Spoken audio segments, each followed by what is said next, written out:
Okay, we're getting ready to put our sleeve in our V12 here. Getting ready to do the last 15 thousandths or so cut. I'm just checking the boring bar, making sure that we're close. So now that we've shortened up the cuts, we're getting bars cutting about 1 under. I just set it to 3-inch, well, wherever it's at here. I set the mic to 3-inch 44, and when I mic'd it, it come out to 3-inch 43. So that's good. So we're gonna set the sleeves mics.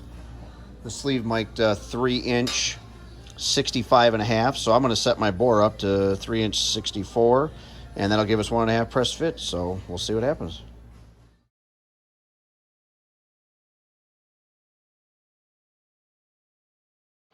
Okay, I'm cutting the top of the sleeve off. I'm getting close to the deck. We'll just get a little action shot of this.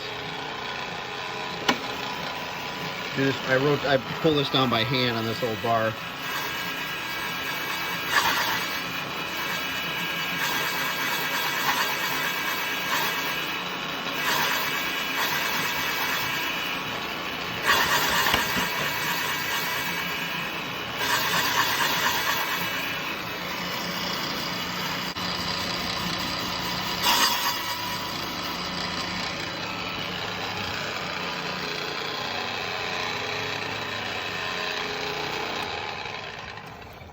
Done here.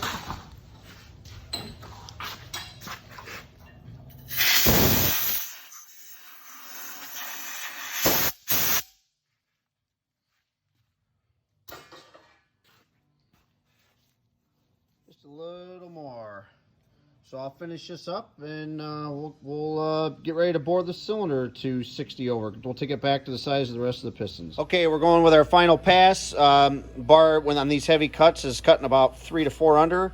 So I set my my mic up to, or the boring setting tool, bore cutter setting tool, to 3-inch 938, and we're gonna go to town here. Flip the old switch. Go down for slow drive. And then engage. Here we go.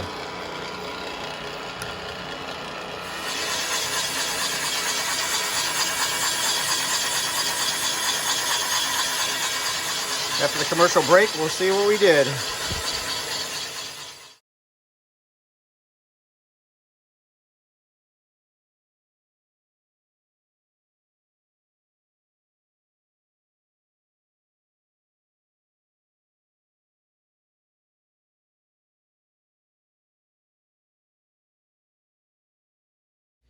All right, let's check out our sleeve job here. It come out really, really nice. Looks good. The old KwikWay does a nice job still. And let's measure it. So we got our dial bore gauge set to our finish size. And we're about 1/1000th undersized, which is perfect. That leaves us 1/1000th to hone. It's less work on me and my back. And it's really good. We'll check, make sure when we taper, or out of round I mean. Yeah, about a half out of round. No big deal. The hone will take that. All right. So there's a crash course on sleeving a 1948 Lincoln V12 292 flathead engine with a KwikWay FN boring bar from the early 60s.